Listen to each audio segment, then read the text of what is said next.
warahmatullahi wabarakatuh. Nama saya Yulianti, saya CGP Angkatan 9 dari Kabupaten Purbalingga. Instansi saya adalah SMP Negeri 1 Kaligendang. Kali ini saya akan mewawancarai Ibu Kepala Sekolah, Ibu Sri Sulastri SPD, terkait dengan tugas demonstrasi kontekstual modul 3.1 tentang pengambilan keputusan berbasis nilai-nilai kebajikan sebagai pemimpin. Selamat siang, Bu Sri. Selamat siang, Bu. Menurut Ibu, minta waktunya sebentar terkait dengan Ibu sebagai kepala sekolah dalam pengambilan keputusan yang selama ini Ibu sudah sangat berpengalaman. Pertanyaan pertama dari saya, selama ini bagaimana Ibu dapat mengidentifikasi kasus-kasus yang merupakan dilema etika atau bukan?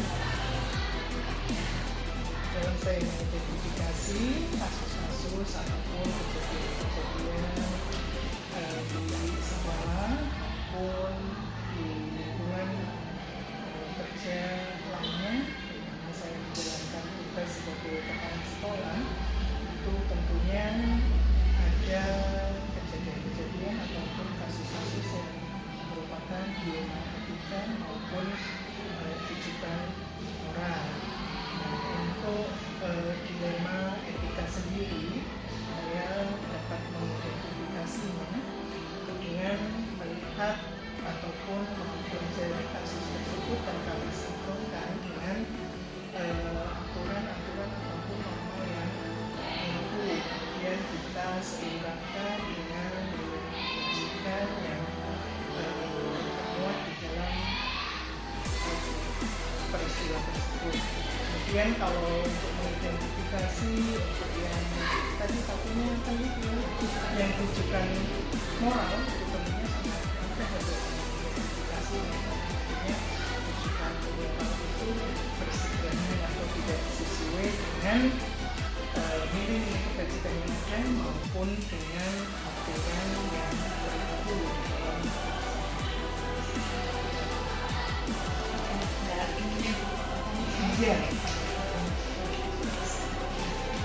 Selama ini, bagaimana Ibu menjalankan pengambilan keputusan di sekolah ini, terutama untuk kasus-kasus di mana ada dua kepentingan yang sama-sama benar atau sama-sama mengambil kebajikan?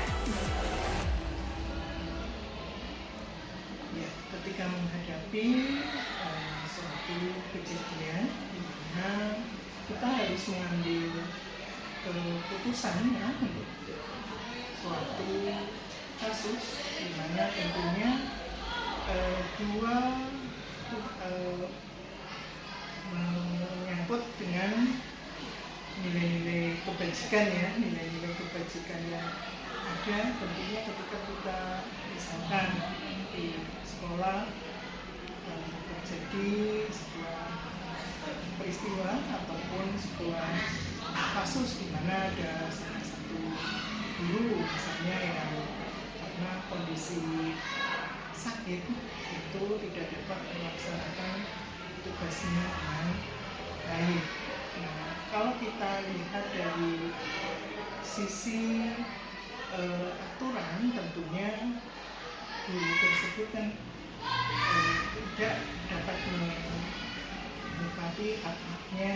Kemudian kalau kita melihat dari rasa empati kita sebagai seorang pemimpin, tentunya ya kita ini adalah mengambil keputusan yang ini tidak merugikan guru tersebut. Nah, sehingga di dalam saya mengambil keputusan ketika ada permasalahan tersebut, tentunya saya tetap menyeimbangkan.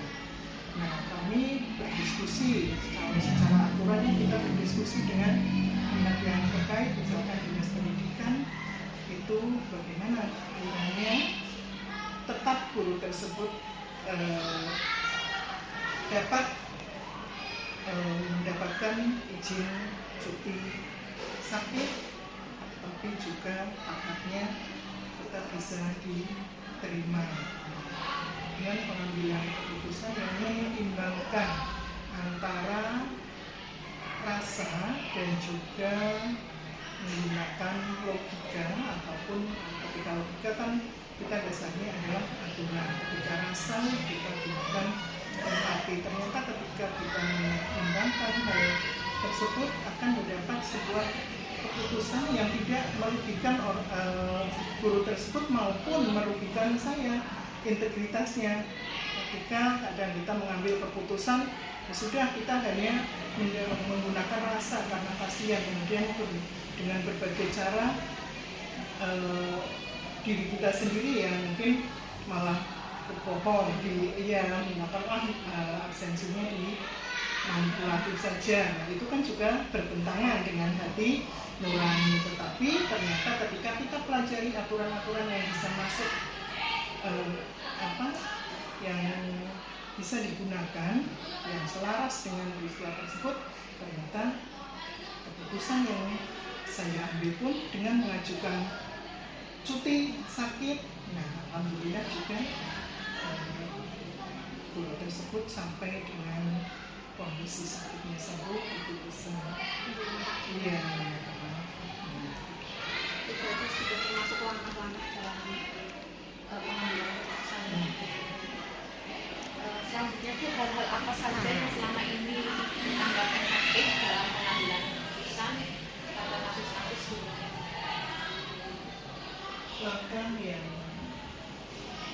menurut saya efektif itu yang pertama, kita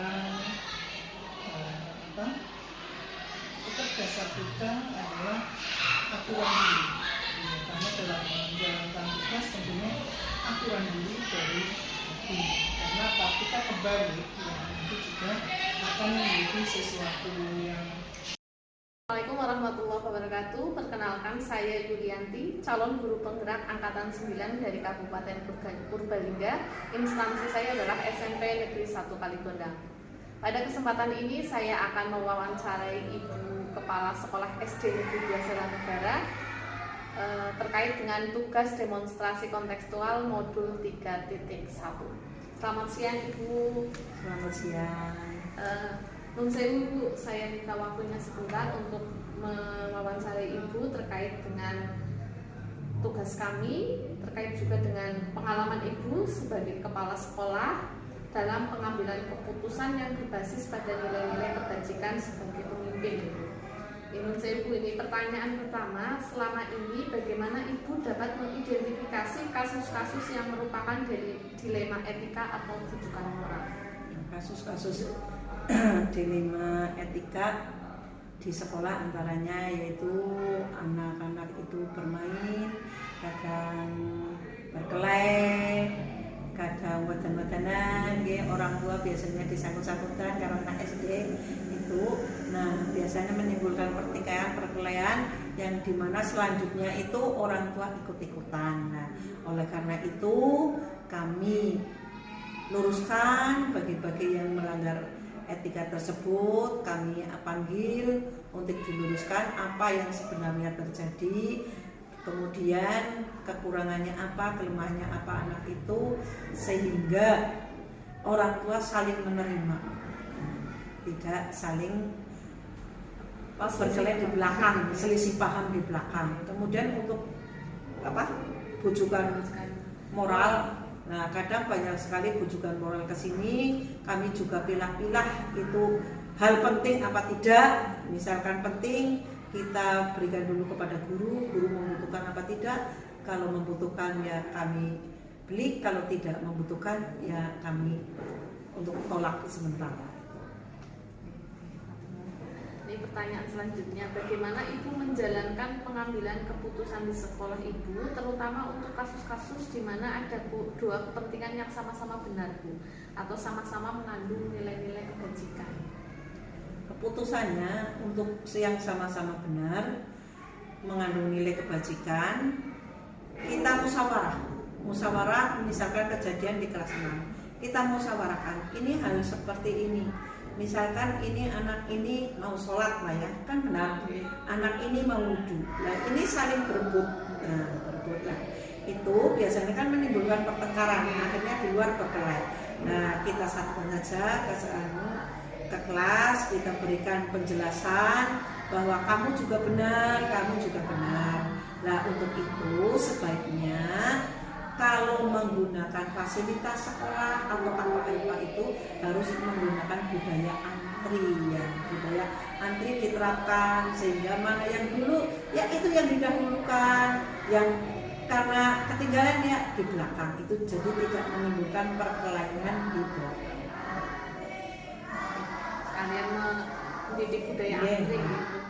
Terus ini untuk langkah-langkah atau prosedur apa yang biasa Ibu lakukan selama ini dalam mengatasi dan masalah? Langkah-langkahnya kami mengadakan pertunjukan kelas, jadi setiap bulan ada wali murid itu mengeluhkan apa-apa yang dikeluhkan, kemudian apa baiknya, terus bagaimana tindak lanjutnya. Kita satukan persepsi dalam kelas itu dan ada catatannya, sehingga suatu saat kalau ada kejadian hal yang sama, karena sudah bermusyawarah, sudah kesepakatan, ya harus saling menerima terhadap keputusan tersebut. Sudah ada musyawarahnya Ya. sebelumnya gitu. Terus untuk ini Bu, apa saja yang selama ini Ibu anggap efektif dalam pengambilan keputusan pada kasus-kasus dilema etika?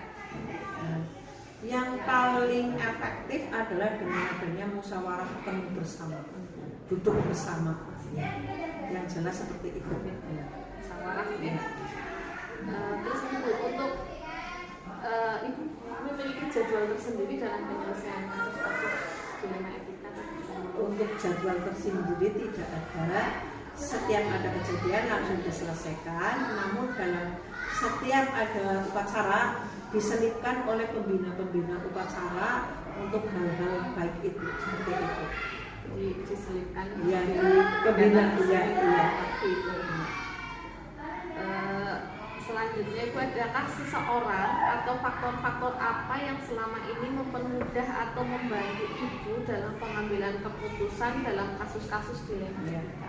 Faktor-faktornya jelas ada dari masyarakat sendiri atau orang tua wali murid. Pas kebetulan dulu saya juga jadi guru di sini, sehingga wali murid adalah itu bekas-bekas murid saya, sehingga jadi masukan-masukan yang ada tidak ewok, dia memberikan masukan kepada saya, nanti Bu ini nanti kita selesaikan bersama. Jadi kita sama-sama titip kepada alumni-alumni itu untuk membangun bersama-sama hal-hal yang positif di sekolah ini, karena mereka itu juga alumni yang wajib untuk menjaga nama baik sekolah itu. Pas kebetulan walinya itu murid-muridnya. Terus semua hal yang telah disampaikan Ibu, apa pembelajaran yang dapat Ibu petik dari pengalaman yang sudah Ibu? Pembelajaran yang kami bisa petik adalah kita bisa memahami daripada psikolog anak-anak kita, tingkah laku dari bermacam-macam siswa, kita mengenali sifat satu-satunya, sehingga bisa hal-hal tersebut bisa untuk menambah daripada wawasan kita, kelak bisa mendidik anak kita, mendidik cucu kita, bahwa anak-anak itu memang beragam, aneka ragam daripada sifat-sifat atau kebaikan keburukannya bermacam-macam, sehingga kita dapat mengambil hikmahnya. Jadi anak seperti itu cara pengambilan keputusannya bagaimana, anak-anak seperti ini karena bermacam-macam. Anak itu terlahir dengan beda-beda. Iya, berbeda-beda. Cara penanganannya juga beda. Terima kasih Bu. Untuk yang terakhir, kira-kira ada motivasi bagi kami sebagai calon guru penggerak di Kabupaten Purbalingga, motivasi atau pesan kepada kami? Motivasinya karena ini panjenengan sudah menjadi generasi Z, generasi gaset yang melek terhadap teknologi. Untuk itu kami mohon untuk membantu daripada generasi-generasi yang sebelumnya yang buta terhadap gadget, apalagi bila dimintai pertolongan harus dengan legowo, dengan sopan santun, dengan salam sapa senyum, sehingga anak-anak orang tua tersebut tidak ewok untuk bergaul dengan panjenengan. Kadang orang yang tidak bisa gadget seperti itulah biasanya menyisik kalau mau mengisi apa-apa kebingungan itu. Nah, monggo untuk mohon bantuannya pada panjenengan. Terima kasih Bu, insya Allah siap membantu. Terima kasih Ibu atas waktunya. pertanyaan dari saya cukup. Mudah-mudahan Ibu sehat selalu, Ibu. Amin, amin, amin. Terima kasih. Demikian wawancara saya dengan Ibu Kepala Sekolah SD Negeri 2 Sela Negara. Wassalamualaikum warahmatullahi wabarakatuh. Waalaikumsalam.